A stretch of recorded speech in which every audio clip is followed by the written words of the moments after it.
Hello everybody, how are you? I am Zef and your teacher here, and I will be teaching you different questions and their answer. So I welcome you on classtheta.com where we will be discussing question.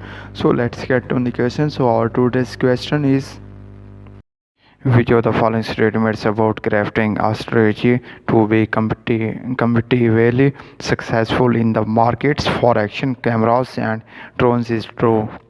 The correct answer of the question is because Globus has not bulletin base that favors any one strategy or approach to competing over all the others.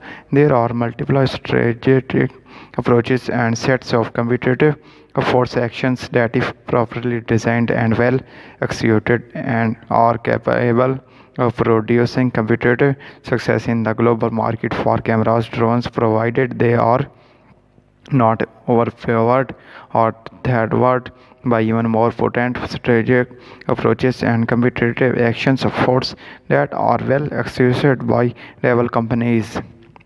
So that's the great answer to the question. If you have any question, really comment. I will be answering you as soon as I can. Thank you very much for watching the video. Please do not forget to like, share and subscribe our channel. Until next question, bye bye.